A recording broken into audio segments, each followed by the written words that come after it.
Welcome everybody back to Friar Talk, going live Monday night, and it's an exciting time right now in Padres baseball. We got a lot of just good games lately. Padres are probably playing the best they have all year. So yeah, just gonna kind of go through. It's just me right now. I think Chase is hopping on in a little bit. Isaac's moving and out of town and stuff for the next couple weeks, so he's not gonna be around. But gonna go live today. Gonna see when Chase and I can record, kind of put some stuff out. Want to do some stuff on some potential trades. Jackson Merrill, obviously, dude deserves a video just for himself because he's in the Rookie of the Year conversation and he's been ridiculously good. But yeah, gonna go over everything right now, kind of see what everyone's thinking. But I think the biggest thing that we need to talk about is that this team, about a week, was it last Monday? I think it might have been exactly last Monday, or maybe it was Sunday, something like that. It was basically like, hey, look, everyone's hurt. Darvish is supposed to come back. Oh, then he's not coming back. Okay, then Fernando hits the IL, and he's probably on the IL until after the All-Star break. Musgrove, we haven't heard. I mean, like he's throwing, but he's not healthy, and they're just a bunch of injuries. Arise had been slumping a little bit since he had his shoulder banged up. Manny obviously had a really bad year, even though he was looking to heat up a little bit, but it was looking kind of like, oh no. And they had lost a lot of games, kind of felt like they were about to dig themselves into a hole. At least this was last year's team. Um, and then you know what? They did the exact opposite. Sweep the Nationals, and we didn't. We were. I was hoping we were going to record sometime during the middle of the week last week. We weren't able to. That National series was absolutely electric. I mean, and it just felt like that was like a turning point for the Padres season. And it kind of like, I don't know, it makes you feel like that whole, like the whole Slam Diego thing in the COVID year in 2020, or when this team has got hot in the past and it's like a walk-off or something that makes you be like, oh, here's the spark. Came from Jerkson Profar. It's kind of came from Jerkson Profar or Jackson Merrill basically all year.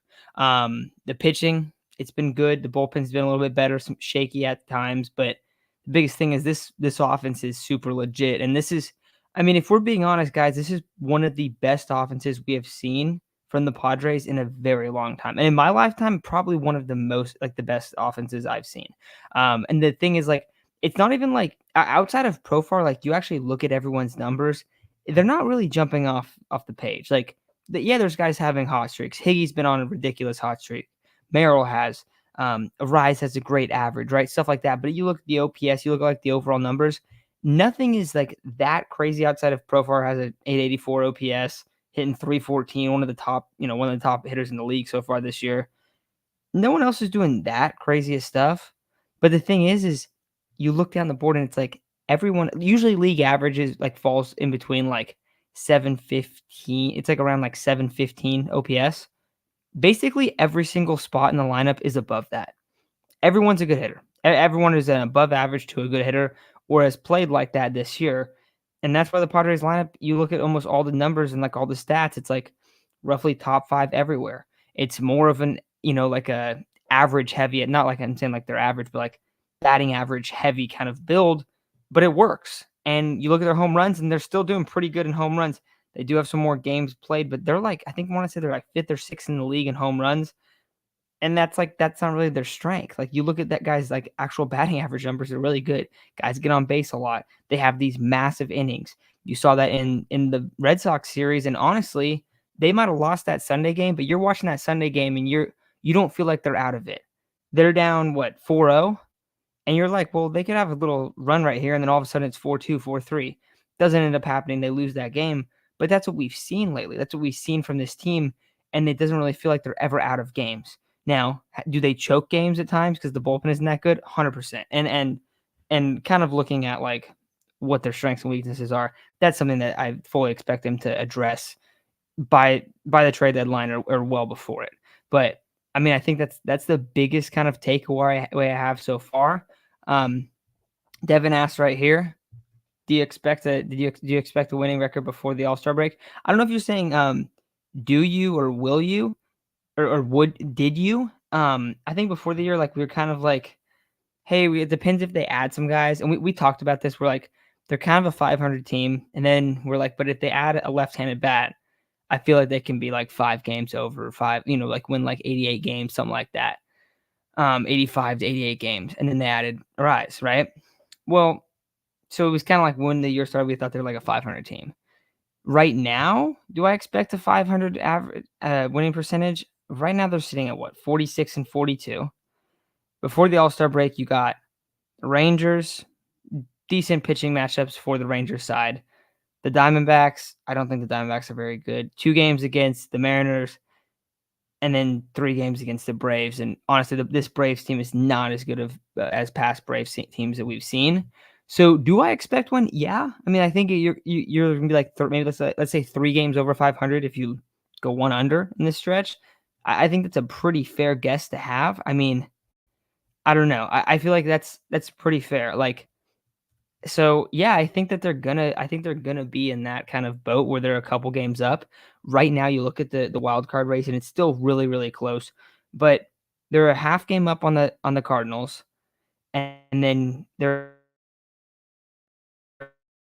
a game and a half, and then spreading out. And you see some of these teams have are kind of like far down, like the Reds, the Nationals, the Cubs. All 5 games are over behind the Padres. So like those teams are kind of farther back on there. So I think that's like they're in a good spot. They're in a very good spot. Um, I think like what I was kind of expecting from this team is like this is about what I was expecting, maybe, but it's how they're winning games, and I think that's the biggest thing. It's how you watch their lineup, how it feels like they're always alive, how they're full of energy. They're an exciting watch. They have to be one of the most exciting teams that in baseball right now. Even though it's like, yeah, they might not be the best team, but their games are awesome to watch. And I think everyone does agree with that. Like it's been really cool to see some of these games, and it's just been like back and forth baseball all the time. Yes, they've blown some leads, but they've also come back in some ridiculous fashions.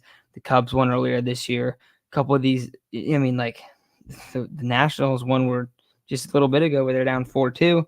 That game was absolutely like insane. So it's been really fun to watch. I think where I'm at right now, I think they are a playoff team. A lot of baseball left. That can definitely be like a question. And that can definitely change really fast. Like we know how the season goes, especially in baseball, where it's like you hit a losing streak and then uh oh. But we've seen how they've been able to avoid disaster multiple times this year. They've lost what 5 games 3 different times, and they're still sitting 4 games above 500. They didn't get a sweep until like a couple weeks ago against the A's. Like they've been able to hang in there and just kind of hang with the punches. And I think a lot of the time, like, and we've talked about this too, but it's like with this stuff, like I mean, if you've been watching Padres baseball for a while, sometimes it can be rough. It's like the past, I don't know, my whole life, like 15 years of watching baseball, 15 plus years, it gets rough sometimes. Like where you're like, dude, I've seen these teams fall apart, however it is, and it just doesn't have that feel to it. I don't know. That's my thought at least. It seems like whenever they kind of get down, yeah, they always bounce back. That's what Jesus says right here. So yeah, and I see a question or not a question, but a comment. Starters are the biggest problem right now, I guess. So we'll go and we'll bounce around and talk about some of these guys like Jackson Merrill and stuff, and also send any questions, any guys you want me to start bringing up, and we'll get into them. But I think this is something that's interesting because starters are the biggest problem right now, I guess, right? I think maybe like right this moment, but looking at like trade wise, I would way rather see them try to trade for specifically a lefty bullpen arm. Tanner Scott's a guy that we've talked about a little bit. We like Tanner Scott a lot. I think he's really good. I think he's supposed to be like a half year rental. His stuff is ridiculous. His baseball savant page is insane. That would just be awesome. But the starters, I mean, yeah, you don't like it hurts like if you don't have Darvish and Musgrove. But if you do get Darvish and Musgrove back, the rotation feels really safe. Musgrove is a big question mark. Darvish, I think we're going to see Darvish back, but he's hit the IL a couple different times for a few different reasons this year, so it's a little bit iffy, right? But let's see. Let's look at it, right? You got Dylan Cease. He's been pitching a lot better lately. I feel pretty confident in him. And even like what was it, 2 starts ago, he had like a bad outing. He didn't look bad. Like his stuff looked good, and he just kind of got like hit around and kind of got unlucky. Michael King. Michael King's he also it feels like his numbers aren't as good as how good he's pitched. That's how I feel at least.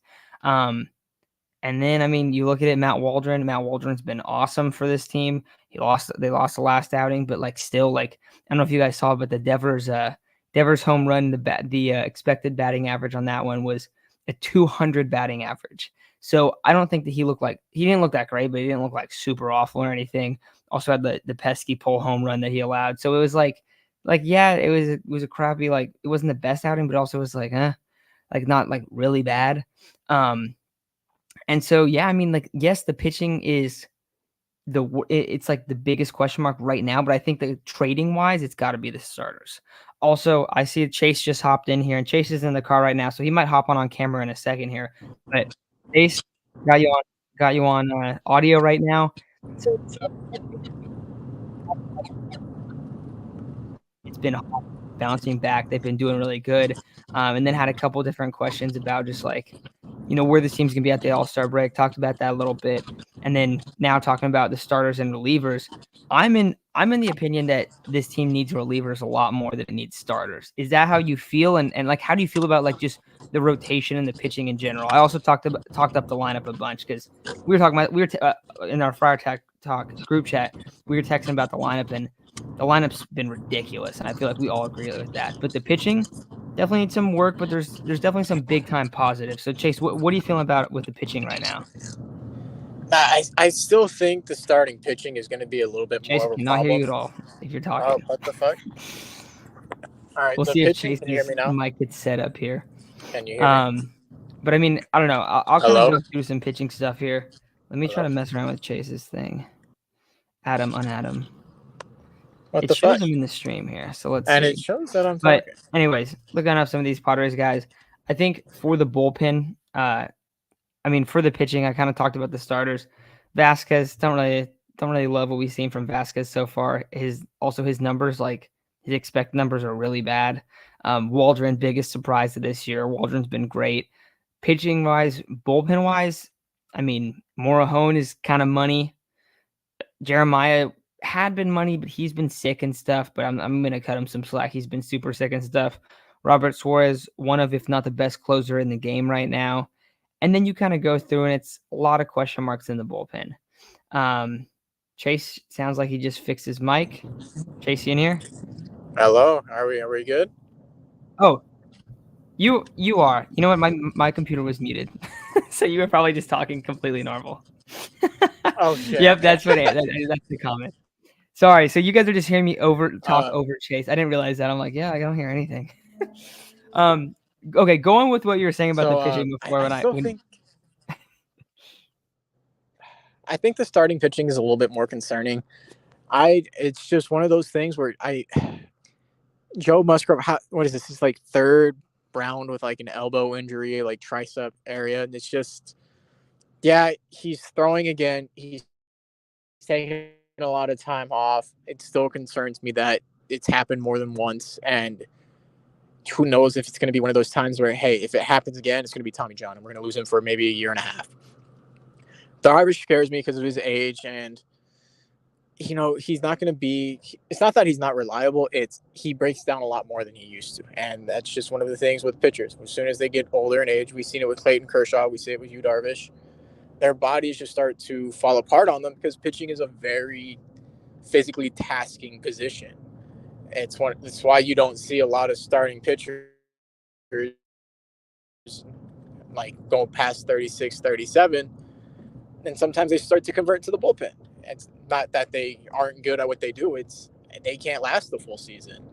And with the way that Mazur's been pitching, I think you need one more guy, maybe two.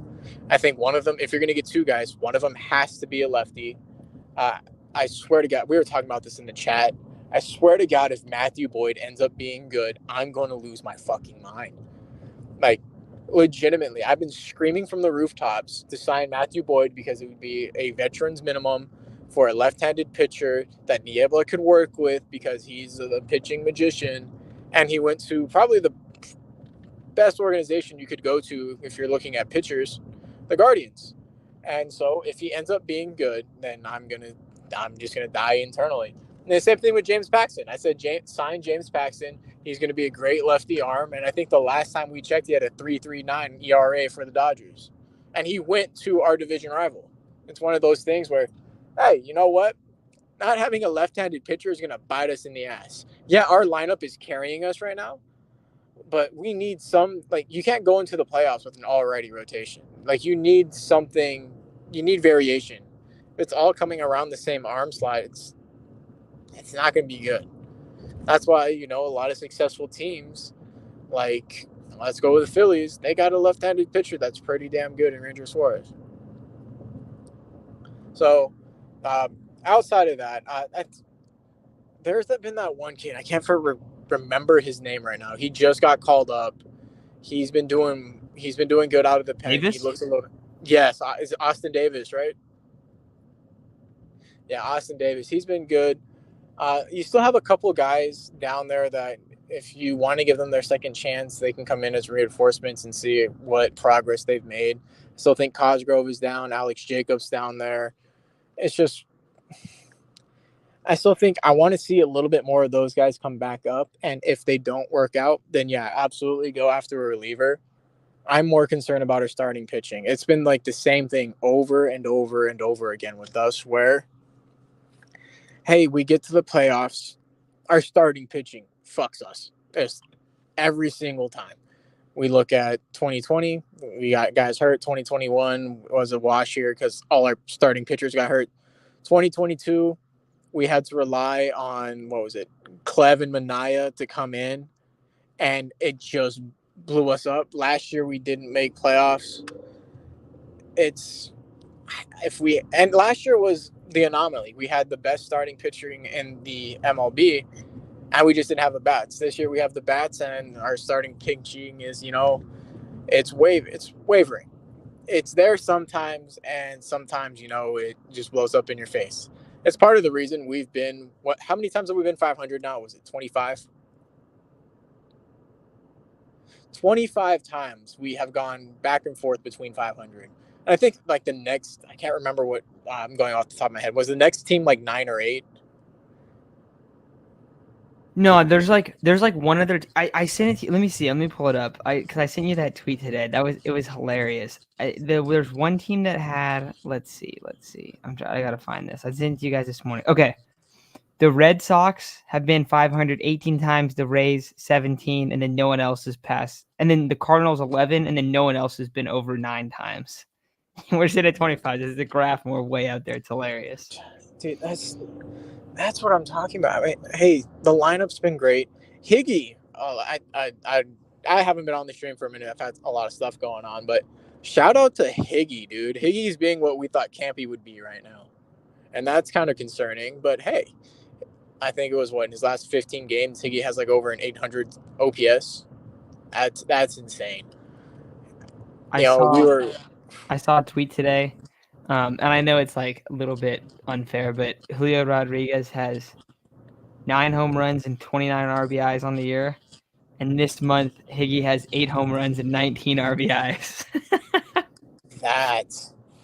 Dude, Higgy's just been on a tear. That's all we can say. I don't know how many times we can scream, hey, Luis Campusano, please go back to your old batting stance, or at least simplify it. Get rid of the giant leg kick and, the lightsaber swing in the start, and maybe, we'll get back to where we were last year. But Profar's been doing his thing. It's kind of nice to see the team doing this without Tatis. I thought losing Tatis was going to be a giant blow, but Machado's picked it up. Profar's picked it up. Cronenworth is doing good. Higgy's doing good. Like, it's just, Merrill's been on a fucking tear. Like, I didn't think Merrill was going to be this good. Like, I had high expectations for Merrill. We've always brought it up. I said he was going to end the year with like a 770 OPS on the high end. If he continues playing like this, I don't know what his ceiling is. Dude, that's what's interesting. And I was saying before that we got to eventually just do like a whole piece on Merrill, just kind of breaking him down and everything. But I mean, right now he's sitting at a 792 OPS. He had fallen down like 100 points below this. He was at like a 680 or 690. But we brought this up, like, I mean, it was like 4 weeks ago, but we were like, dude, his advanced numbers are so good. Like, everything's saying like, dude, this guy should be hitting the ball. It should be way better. And then what happens? He starts heating up. and he's been balling out. The other thing is he's also playing center field, and it like I don't know. I mean, Chase, you see this too, right? Where it's like every day, it's like, oh look, Merrill's first among all of the NL, first or second in basically every single stat of center fielders in the National League. Why? Because center fielders don't usually hit that well. So having him in a spot like that is so massive. Also, look who he's playing instead of. He's playing instead of Trent Grisham. You want to talk about having holes in your lineup and that being an issue? Like that's not the case right now. Everyone and I was bringing this up earlier. Everyone in the lineup is an above average or a good hitter statistically when you look at them compared to among MLB players. So that's like the biggest thing. Also, Chase, I muted you real quick because you're getting some feedback. So when I go back to you, I'll unmute you. But I mean, that's been the biggest thing, like with the lineup. Like, dude, everyone's just been good. Higgy's been insane. Um, I want to know what the chat thinks, but I don't. Luis Campusano's in rehab right now. I don't think there's any chance that he's the full on starting catcher. I think you're probably going to see Higgy three like 60% of the time. That's what I would guess. I would be very surprised if we don't see that. I wonder what everyone in the chat thinks.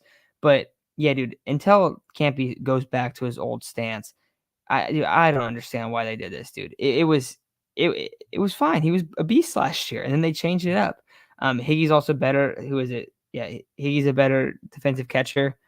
Yeah, like I don't know. Like that's the thing. Like Higgy's been a good defensive catcher too. Like he throws out guys more often. He has more power. Like that's just the situation. Like that's how it's been. So I think Higgy's definitely should be your starting catcher. Um, and yeah, I mean, everyone else has been pretty good. I saw a question up here earlier. What do you think about Xander Bogaerts returning? So, kind of going back to you, Chase, what do you think about one Higgy versus Campy as starting catcher, and then also Xander Bogaerts coming back in like a month? Uh, I can only see a positive thing happening on it. Then adding one more plus bat is always a good thing. Um, However, I really do like Cronenworth at second. Like it's been really nice to have him at second, and I think this is where you might have to have a conversation where, hey, X, I know you like playing second base, shortstop. I know, but dude, you're getting old. You've had wrist problems. You got nailed in the shoulder. I think maybe it's time to move you over to first base. Maybe just for this season. We will see what we want to do next season. But right now, hey, your body needs rest. Like you got that shoulder injury, you got the bad wrist. Maybe we just take it easy a little bit. Go to first base. Maybe hey, we're gonna start you off at DH. It's just gonna it's gonna better the lineup. But it's just depending on how he plays, I think is another big part of it. But I'd much rather see him at first and or just DH and have him get used to that. He's not getting any younger. His wrist issues are not going to go away, you know. And when he gets banged up like this, it kind of concerns you when you need him. Like you're paying what was it, 25 million a year for him, and he hasn't been there a lot of the time, or he struggled a lot of the time because of his injuries. And I get he wants to be the everyday guy, and if you want to be the everyday guy, guess what? It might be time to move over to first or DH, which sucks because then you're paying $25 million for DH. But if you want to get the most out of him, you might just have to move him over there, and it's going to be a tough conversation. No shortstop wants to go move to second and immediately be moved to first in the same season, which I don't think it's going to happen this year, but it's definitely a conversation to be had. Like, I like Cronenworth at first. He's a really good first baseman, but he profiles so much better as a second baseman. So much better as a second baseman. Or you can even throw him at short and have Kim move to second. Like, Cronenworth needs to be somewhere in the middle of the infield. It just kind of feels wrong cooping him up at first. Because realistically, he's probably our best shortstop, and he's playing first base. Yeah, well, dude, that's something that's interesting too. Is like the other thing is Kim's a free agent, and I don't think Kim will be back. Like we'll see. Like it's pretty early to tell, but just the Padres don't have a lot of money to spend, and and Kim's probably get a decent amount of money, even though he's having an off year. Um, so yeah, for Bogarts, you look at it and you go, okay, if Bert's like, yeah, maybe he doesn't want to play first, whatever that is, it still makes a lot of sense for him to play first this year, like you're saying. And then something else with that too, Chase, is you keep Cronenworth at second, right? Then next year, say you lose Kim, you can still go and get a different first baseman, and you might even improve the lineup, move Bogarts back to short, try to figure out some stuff with the wrist in the offseason. But yeah, having him as like, because then also like Arise plays first, and I see someone said it's been rough lately, dude. He's not a very good fielder, but we already knew that. But then you can have Arise more of a DH. You can have Bogarts at first. I mean, hopefully he would pick. I think he'd be fine to pick it up. First base is one of the first base is. I mean, Chase, would you agree? It's probably the easiest position to learn how to play, especially for like an infielder, like a Probably, shortstop. yeah, because you're already used to picking balls at second. Like most throws down, like for a runner stealing, most of the time you're gonna have to pick it. There's like, yeah, you still get good balls where it's on a line, but you're still used to picking the ball. Like almost every infielder is good at picking the ball, and that transition over to first is gonna be pretty easy. It's one, and since he's been playing second, it's not that much different. Like rotation wise, cutoffs and everything. It's a little different, but it's still nothing crazy. It's just learning a few different things and getting used to the difference in glove size. But I still think he would profile good, like really well as a first baseman. I didn't want to bring up Luis Arias's fielding because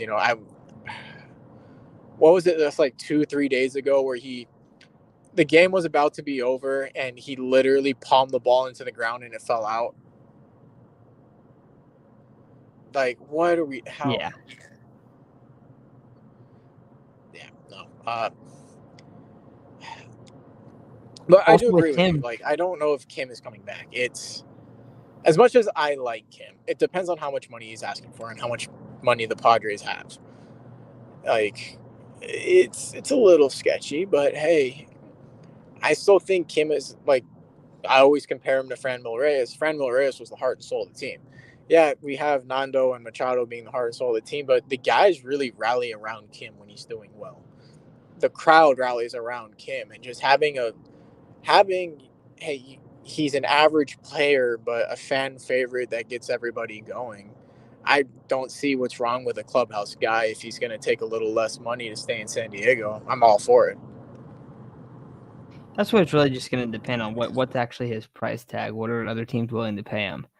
So that's going to be the thing. That's why it's just interesting to see because also like looking at it for Bogart, it's like yeah, this is a 1 year thing. Kind of no matter what, you could basically kind of come back with him like that. So and that's why I think it'll like it makes a lot more sense. Even though like yeah, maybe he might not want to play first base, but like dude, you've been banged up. Like you just want the bat to come and play. And also look at it like this too.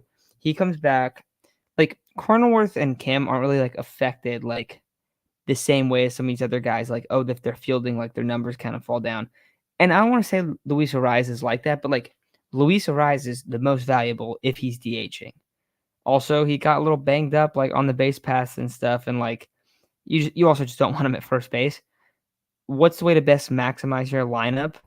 One, keep Xander Bogaerts and Ariz healthy, right? Doing that, having them be able to be good contact hitters because they're not necessarily young players. We're already seeing them get banged up a little bit. And two, having both of them like playing spot like Arise is better if he's DHing. You don't want him at first. Okay, you move Bogarts to first. Okay, then you still have a really ridiculously good infield fielding wise. So I think it's like that's just the best situation. And we kind of talked about that a lot. Like I feel like last year where it's like why like we kept bringing up like why do you have Bogarts at short and Kim at second? Like obviously it should be the difference. It shouldn't be like that. Or why are we wasting Cronenworth at first because he should be playing second? And this is kind of a way to kind of adjust it and do it a little bit. So yeah, I mean that's something to kind of see. And also honestly a lot of pressure on Bogarts to come back and play well too. Like even though it's been some time and like the lineup's been good, dude, he's probably gonna. I mean, where's he gonna hit 6 or 7? They're probably gonna keep him pretty far down the lineup, especially when he comes back. I would not be surprised if he's pretty far because who's not moving down the lineup? Arise isn't like who is not moving below him? Arise, Profar, Cronenworth, Machado. Merrill shouldn't. Merrill might, but that's the earliest you're putting him is fifth. It's fifth or seventh, right? Fifth or sixth, I guess. Like And I that's don't not know. even Like including when Tatis comes back. yeah, I guess that's. Oh yeah, so at the earliest it's like six, and you What probably want Merrill because you want another lefty up there. Like I think so they he's could just gonna be flip challenged. flop Merrill and Bogarts depending on who's pitching. Like, hey, we got a lefty on the mound, move Bogarts up one. Hey, we got a righty on the mound, move Bogarts down one. Just kind of flip them. But that's also a difficult conversation to have with Bogarts. Like, hey, I know you're expected, you want to be this leadoff guy. Hey, we got to rise. He's the best hitter. He's probably the best pure hitter in the league. He draws walks. He doesn't swing and miss. He's the perfect leadoff guy. Then you probably go, okay, but I think this is also a good question. Where do you put Profar in? Do you keep him at 2? Do you drop him Bro, down to like you can't move him, bro. You got to keep him up so? there. Then do you just move Tatis at 3 and Machado to clean up, or do you put Tatis at clean up and Machado to 3? I think you put Tatis at 2, Profar at 3, and then Machado at cleanup. That's what they had kind of been doing before. And then you put Okay, Cronenworth at 5. and then you So just maybe you flip do flop put Bogart. X. Maybe you do put Bogarts at 6 and Merrill at 7 then, right? Like that to kind of balance it out, righty lefty. Yeah, because Profar is a switch hitter, so most of the days he's going to be hitting lefty. So then it goes lefty, righty. Profar, I kind of like Profar at 5. You move Cronenworth up to 3, so it goes lefty, righty, righty, and then depending on the day, Profar is going to be hitting lefty, and then you could go left, right, and it works out perfectly. Sorry, I muted myself. Then you're saying that way you can move Merrill up a spot kind of in Yeah, front of Bogarts? Yeah, no, that's true. and then you still get the alternating between left, right, which most pitchers would probably hate. Because then, like, hey, you know what? I'm a right-handed pitcher. I don't want to face Machado, but then, hey, you know what? Cronenworth tears righties apart. Hey, maybe we don't. Oh, maybe we pitch to Machado. Or Yeah, dude. hey, you know what? Cronenworth is right there. Do we want to Plus, throw to Profar again?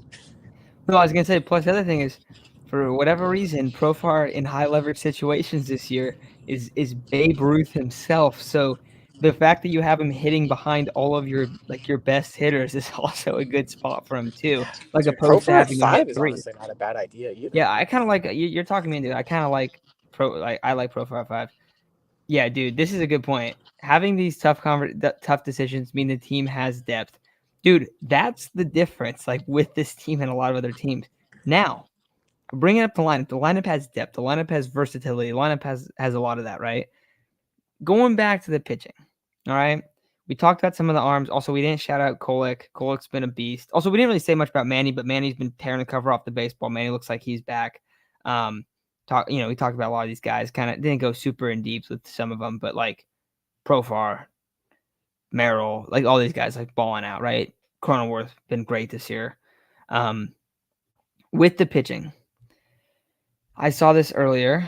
Who was it? Kikuchi on the Blue Jays could be an option.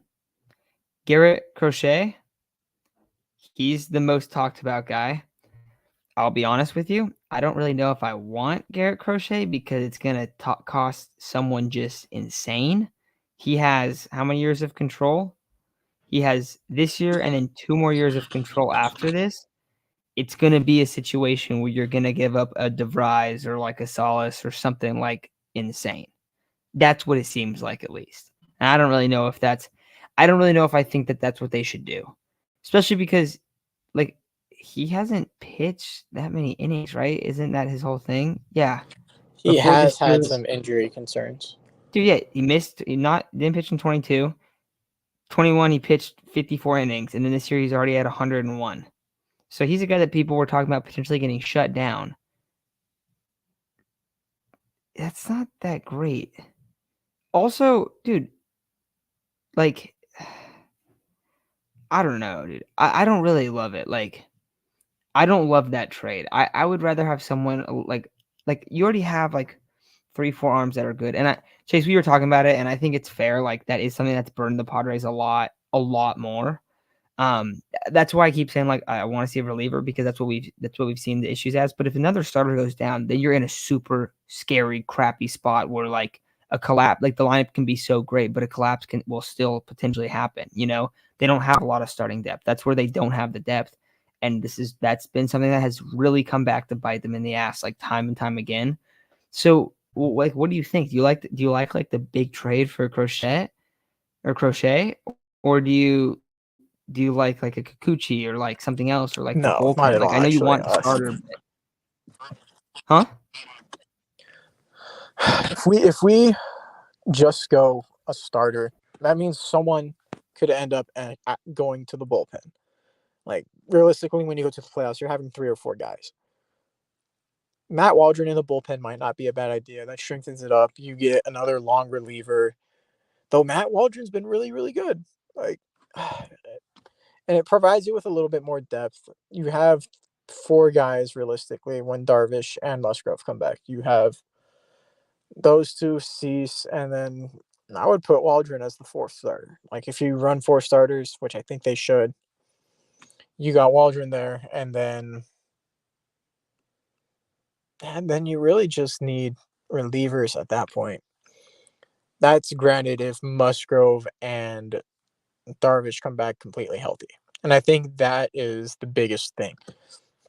Do we trust that Musgrove and Darvish are not going to go down with any sort of injury when we get to the playoffs? And that is the tough part. Because if you think, yes, they're going to be completely fine, everything, all their physicals are coming back great, they feel great, sure, absolutely, go all in on the bullpen. But if there's a single doubt in your mind, I think you should go starter over a reliever.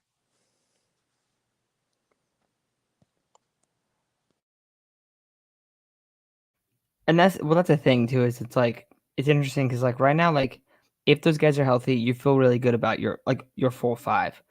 What you need for a playoff run is really you need 4 dudes, and you need to be you're a little worried because if one of them goes down, then you get into a little scary spot. That's the problem. So adding a starter is big because like also like Burrito's getting stretched out. Okay, well, what if he comes up before the trade deadline and he looks good? So, talking about Randy Vasquez, what if he starts looking a little bit better? Okay, then you don't feel it as much, but you're still going to need that, especially if you're trying to have a playoff run. Like you don't want any one of those guys pitching in the playoffs. So that's the thing, and I think that's probably what they're going to do is like you're probably going to see them wait to trade for a starter. Like maybe they trade for a bullpen arm like earlier on. They're probably going to wait to see them trade for a starter until like the last possible second that they can to really see. Because what if Musgrove? They're like, dude, Musgrove's he's going to be back soon, and they really think that, and they're like, I don't think he's going to be out. And Darvish is back, and Darvish looks fine. And it's like, dude, it wasn't a big deal. Like he's good to go. Then you're probably not going to feel the pressure. But if Darvish is like has another setback or whatever happens, then you start being like, oh no, oh no. So yeah, I don't know, dude. I'm with you though, dude, because like I don't want to see them get burned by that again. That'd be terrible. It's like the worst case scenario. Um, so yeah, I don't know. You think it's wait and see too? You feel like that? Definitely wait and see right now. Give me like one moment. I just got home, so I'm gonna grab my laptop and join stream. But just give me one sec. All right, yeah. Well, what Chase is that? What else are we thinking in the chat right now? What other guys you want to all go over? Also, I feel like at least for me, I'm not really thinking that. I'm not really thinking that we are gonna see the Padres trade for any bats. Like you're getting guys back. You have like bench players that you can potentially call up. Like people were talking about like okay, well, Tirson and Ellis could get called up, right? You've seen Agee in the majors this year. Like you have like potential bench options. We've seen Solano play really good. It's like, what are you really like trying to bring? Who are you trying to replace? Like Peralta as like a bench piece? Okay, like Tyler Wade. It's like it's not that big of a deal for the lineup. So I don't think we're gonna see them. I think the trade that we saw them make for the lineup was Luis Ariz, and I think that I'm very happy. We talked about it. I mean, we were both all really happy that that went down. Um, but yeah, we do need probably 1 to 3 arms, 2 to 3. You're gonna need pitching. It's really gonna come down. You're gonna need pitching. So I don't know. That's like the biggest thing I'm seeing. Also, I want to see some of these bullpen numbers because I feel like the bullpen does get ripped on a lot, but like it's almost like you just don't trust some of these guys when they come in a big spot. Like Yuki Matsui, 3.5 ERA. De Los Santos, 3.7 ERA. Who else we got here? Wandy Peralta, 3.9 ERA. That's not that bad. The problem is you don't feel good about it. Kolek's at a 4.6, but he's been pitching a lot better. Brito's 4.3. He got roughed up a couple times, but for the most part, outside like the beginning year, like he's been a lot better too. Jeremiah's at a 3.1. He kinda got rocked a little bit a couple times, but it made sense. He was sick and stuff. He And got like, roughed up for a sec. yeah, he did get roughed up for a sec. But like the bullpens, like their numbers aren't. Oh, Morahone's been great. Even though Morahone gave up a couple runs and had like a blown shoulder or blown hold or whatever, it was not his fault. There was basically 2 errors in the inning that like led to that. So I don't know. I feel like the bullpen's numbers don't represent how sus it is when some of these guys come in the games. Well, thank you, Jesus. So Alfredo, I've sort of done the math, and this is not Motorhome being bad at as a starter. It's been Motorhome looking injured the entire time he's starting. It's like you look back because I followed Motorhome basically since he got the Padres. Like I've always been really excited about this guy. He's been one of my favorite players for the entirety of this time on Padres. You can ask Matt and Isaac. I literally would not stop talking about Motorhome. He's been one of my favorite prospects in a minute. When he starts, he usually only gets to about 60 or 70 innings before his arm blows out and he needs Tommy John. And this is the first season because they tried it last year. Or no, was it last year or was it the year? I forgot. It was the year before because he missed last year. So they tried it. And he wasn't even a full-time starter. It was like he was piggybacking, like he was only going maybe 3-4 innings. And he was looking really good. And then he blew out his arm again. He just hasn't been built to start. Like his arm can't support it. I think this is where, like I always said, they should have done the Julio Urias route where he started off as a starter or started off in the bullpen really young and they slowly stretched him out until they handle it.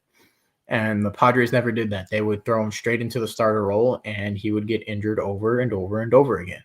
And this is why this is his first year being healthy. And look what's happened. He has paid dividends. He's been one of our best relievers. His stuff plays really, really well in the pen. Yeah, sure, want to out to be a mid reliever to in the playoffs, or hey, you know what, we're going into extras and we need a guy that can go maybe 3 innings. Absolutely, throw him for 3 innings. However, never use him as the starter. His arm can't sustain it. He injures his elbow all the time or his shoulder because of it. He can't sustain it.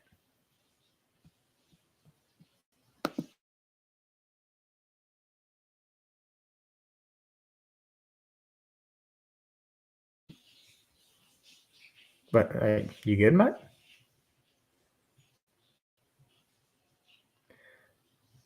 I can't hear Matt. Can anybody else hear Matt? Oh. I think Matt's being a little bit frozen. Okay, can you hear me now? Yeah, now my computer is like, my Chrome is like freaking out. Like it's freaking out. Like I don't know what's going on. Okay. Like my Wi-Fi is fine, but my tab was freaking out and it said it was like unresponsive or something for a second. So yeah, now I'm back. I don't know what's going on. But yeah, dude, we've talked about Morahone a lot. They just keep Morahone as a bullpen, as a bullpen arm. Keep getting him a little bit more of these high leverage spots. Sometimes he looks a little bit rough because like I feel like his stuff does play more to be a starter, like just the way that his like like I don't know, like how he is, like because sometimes he comes out and it's like, oh, he's off. Like you can tell. That you can usually tell. But if he's on, he's insane. That's the thing. Yeah, he could be like exactly. He could be like an emergency starter if you have to have like a bullpen game. You need him to take like 3 innings. Like him and Kolek could go like piggyback or something like that. If like there's a ton, but like you still don't want to do that necessarily, and kind of keep it away because you don't want to throw his arm out there. Throw his arm out basically. Aroldis Chapman. See people talking about him. I don't know, bro. What are his numbers this year? I gotta look this up. That's what I was trying to look up, and then my computer was just absolutely geeking, so I couldn't talk to anyone because it was just like spinning, unresponsive. I want to see, dude. For those who I said feel like bring Emilio Pagan back, I sent a picture of that to Isaac, and he replied, "Fuck that." just so you guys understand the vibes Isaac has towards Emilio. dude, yeah, I don't know, dude. Chapman's not really having a good year. He has almost a 4 ERA. Like I don't really think it's worth it. There's just better arms, dude. Tanner Scott's a much better arm. He's not going to cost that much. Go get a lefty. Go get a guy that is going to be solid. I don't think they really need a long reliever. I think they have enough guys that can play that role. You can have Vasquez, you can have Brito, you can have Kolek, you can have all of them come out and like pitch a few innings. Yeah, we are. Goofball asked if we already talked about Merrill. Yeah, we talked about Merrill. Tyler Anderson, another pitching option. You like him as a starter? The Angels are gonna sell. Yeah, that's exactly that's the thing. He's been good too. He makes a little bit of money though, doesn't he? Yeah, because he did really good on the Dodgers last year. Was that last year or 2 years ago? Let's see who else is going to be selling. Colorado's always in selling. Miami's probably going to be selling. Probably he will be selling. Chicago will be selling, but I don't really think they have any arms that they're going to sell. Who? Maybe some bullpen. The Cubs? The Reds. The Cubs. I think the Reds sell. Yeah. But they don't really have any. That's the one thing is like a lot of the teams that are selling, they don't really have any arms that are going to be worth chasing. Like the Cubs don't really have an arm that they're going to probably be willing to give up. That's good. The Reds just don't have pitching. The Rangers are a team. The Rangers are a team. You mentioned Yusei Kikuchi, which I think he could be a good. I think him in the bullpen is also pretty good too. I think he can hit 97 out of the pen. He's got a nice slider. It's a lefty. He can give you more than one option. And he's on the last year of his contract. Doesn't make a ton of money. Like he makes a lot of sense. Yeah, he makes a ton of sense. Detroit. That could be an interesting team. I think you can get a decent reliever out of them. White Sox's Crochet. I'm not buying. No, that's way too expensive of a buy, dude, for a guy that might play. Dude, it feels like Luzardo. It feels like the same conversation we have about Luzardo, where it's like, all right, dude, yeah, like he's super intriguing, but he's going to cost a ton. And are you really going to get out of him? Like, are you really going to actually get the potential? Like, that's what it doesn't feel like. That's why, I don't like that move. I also don't think the A's have a decent lefty. The A's, dude, I don't really follow the A's at all. But go back to what you're saying. I'll keep it honest with you. Let's see. Let's see who's been good for the A's. I'll pull it up. I mean, yeah, I like Kikuchi a lot, dude. I like a move like that. I feel like I will say though, I feel like the pitching has been pretty good. Like, let's see, for the A's, who's been a good arm? Not many guys. Shit. Oh God. Hey, Austin Adams. Sucks. They don't really have any good arms. No, yeah, my fault. Maybe Sean Newcomb? No, not Sean Newcomb. For some reason, I felt like they had a guy, and I can't remember his name. Unless he got hurt, which is a very real possibility. It's the Oakland A's. I see you have in the chat, Tanner Banks. Look up his numbers. Looking him up right now. on the White Sox. Tanner Banks, 32 years old, 4.2. He's a reliever. Oh, I see. The problem is with all the White Sox His fans last is the 15 hasn't been teams are just bad. bad. Huh? His last 15, he has a 3.3. Yeah, let's see what his savant looks like. I'll pull it up. Actually, I won't pull it up because I my guess that's a computer will very die. important question compared to. His savant looks like Like he probably wouldn't cost much though. That's the thing. Like you don't cost all crazy. Like they also don't need to add like something. I mean, I don't know. I think if you're gonna add a bullpen arm, like add a guy that can be pretty dominant. That's what I think. Are the Giants selling? Bring back Snell. That would be so funny. That would be so funny. And then Snell is just like, oh, now he's ramped up. Now he's ready to go. Chase, you like that one? I wonder what they would want. They got to eat part of his contract. Then they're not going to give him up for it. They're not going to. Except it has gone really bad. You saw those reports, right? Like the Giants are like annoyed. It's been horrendous. And we told Giants fans that. I'm like, you guys are I think we even told our friend Gabe, like, hey dude, I hope you're ready for Snell. Like he's like, yeah, dude, I'm so happy. I'm like, no, I hope you're ready. Like, Half the season, you're gonna see the worst pitcher in the goddamn league. But then the All-Star break hits. And then he turns into something special. And I mean, he's the best pitcher in the league, lights out. There's not a better pitcher in the second half of baseball than Blake Snell. But the first half of Blake Snell, you want to gouge your eyes out with forks every single time he's on the mound. He gets to 100 pitches by the fourth inning and walks 5 guys. And somehow maybe gives up 4 runs. Dude, have you seen how bad his year's been? So obviously he's barely played because he was slow to get going and he got signed late, right? Like we knew that was gonna be like that. Bro, he is yet to hit. I mean, he only has 6 starts. Never hit 5 innings. And his ERA is a 9.5. And what are they paying him? Was it 25 a year? 2 years, 62 million, 31 a year. 62. Oh my god! For some reason, I thought it was like a 2-year 50. It's just, dude.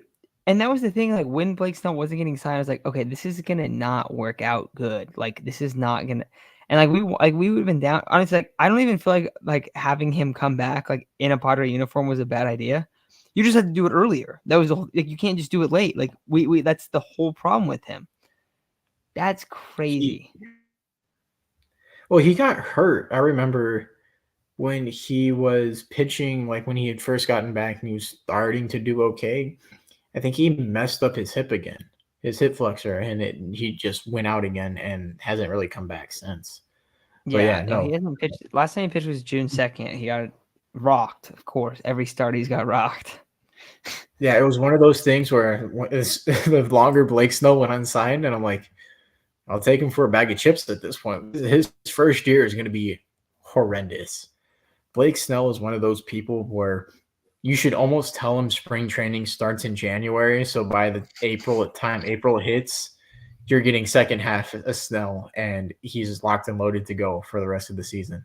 Because starting him in like end of February when I get signed, or him starting in February and getting hot in July, can't have it, man. You gotta start him like as soon as the new year hits. All right, Snell, report for duty. We're gonna start throwing bullpens and stuff, getting you ramped up for the season. Yeah, dude, this year he's making. Dude, it's a 2-year deal too. That's what's crazy. Is it He's gonna make 32 or is it 30 a year? Making $32 million this year, and he's pitched in 6 games, has a 9.5 ERA, and is yet to get like through 5 innings. And next year he has a player option for $30 million, which he's opting into. See, this is where the mutual club option is the greatest thing to ever exist, because if you that fucks over the Giants so much. But hey, you know what? They signed our guy. Fuck him. Yeah, that'd be the greatest thing ever though if they were like, dude, we're gonna eat his money, like we'll trade him to you, like basically like they salary dump him and then he's just like back. That'd be epic. That would be awesome. What else you got? What else you thinking? Who do I mean, I we didn't really got talk coming that up? much. You came in like 10 minutes in.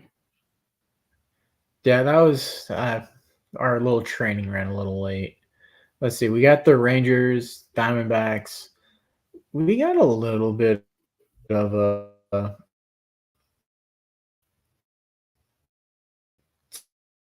tester,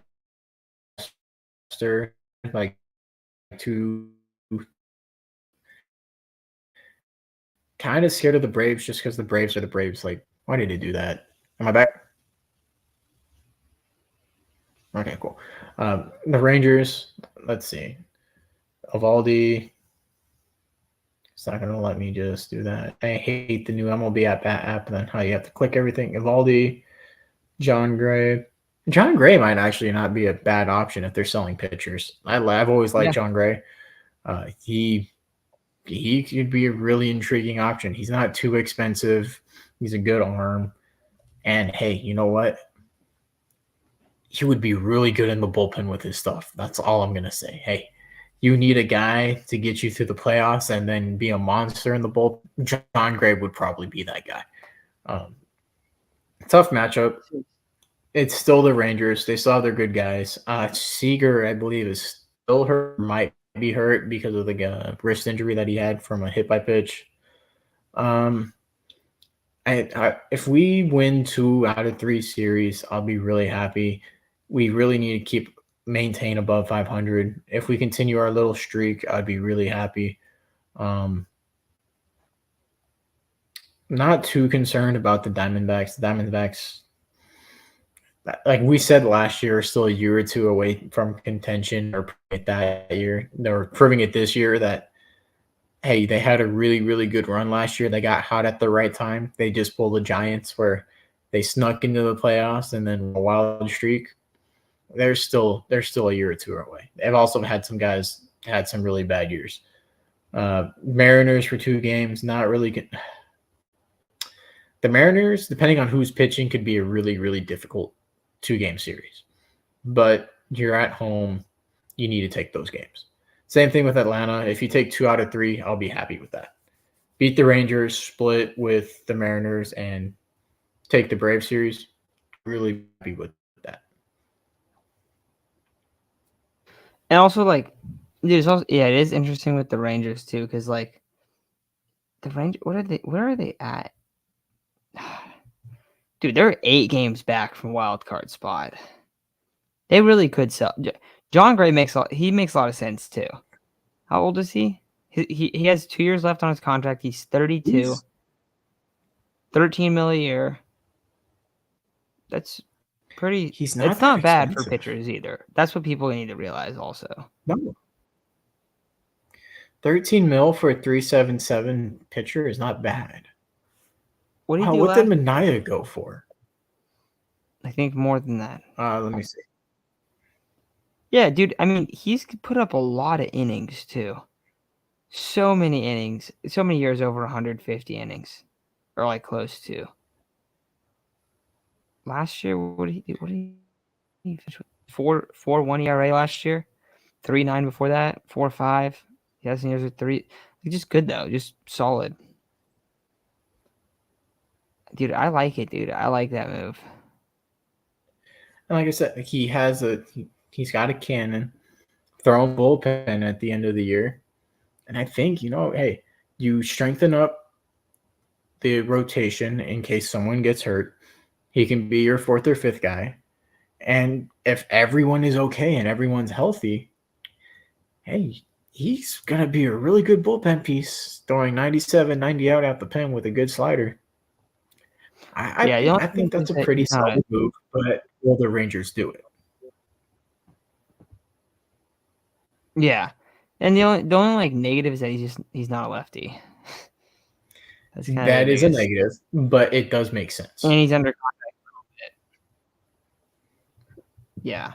But it does make sense. Dude, I'm excited to see it. We gotta do a list. Maybe we wait. I don't know if we wait or we want to do. I don't know what we want to do, but we're eventually gonna start talking more about these trades. It's just hard to tell where they would be going after, who they'd be going after, stuff like that. Yeah, Kikuchi's a It's good one obvious too. what you sell, but do they have guys that are on like a contract year that are actually doing good that makes sense to sell?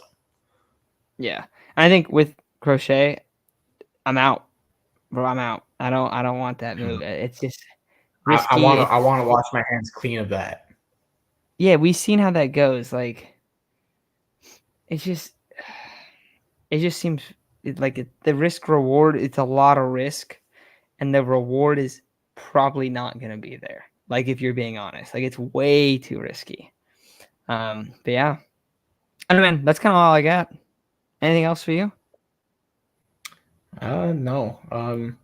Maybe like when I don't know when Isaac's gonna be back. He's been busy too.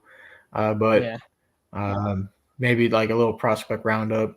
Maybe look at like all the trade candidates, go team by team. Like, hey, these are what guys we think they could sell. This is what they're worth. Should we get them? I think that would be a really fun one. yeah. But yeah, no. Let's go Padres, and hopefully, after this All-Star break, we get our guys back, nice and healthy. They've had a nice long break. Hopefully, Profar makes it to the All-Star game. He's one of the very few Padres that deserve it. He will. Go He's got to. Profar. Yeah, no, The he's best gonna $1 million deal ever. dude, for real, it's pretty insane. He's been bro for years. He's also crazy because it's like, forget his actual like overall numbers. The clutch numbers are out of this world, dude. They're wild. It's like a 300 WRC plus or something insane. It's just like absurd. Like, also like 6 at bats with the bases loaded, hit every single time. You saw that one, right? Yeah. It is 2 grand. I think it's 2 grand slams, 3 doubles, and a single. 6 for 6. Baller, dude. Absolute baller. That's Yeah. insane. All right, guys. Thanks for hopping on. One Had a fun little missing- stream. Hopefully we'll get to we want to get some more videos and stuff up. We haven't really been able to lately. I've been out of town. Like, you've been helping your family move. Isaac's moving right now. I'm about to go back out of Yeah, town. He's going we've out had of a town. lot of stuff going on. And it's also like the weird part of baseball season where it's like, all right, guys, like, we're kind of just watching the games. Like, there's not a whole lot to actually discuss. And then like now like July hits, and July is like, all right, now we got some stuff. Now we got some news. And then post Trade July, deadline. then Trade you got like, okay, rumors. now it's the kind of part where we're getting in a run. Everything means a lot more. Like, unless you suck. If you suck, it's like, okay, well, like, it's just like the crappy end of the season where it's like, well, not playing for anything. But like, if you're in it, it's like, okay, now it's getting really exciting, and like now it's time to really monitor all these games and all these series. But yeah, all right, guys, we'll have some stuff up. Thanks for hopping on. Talk to y'all soon. See ya. Peace.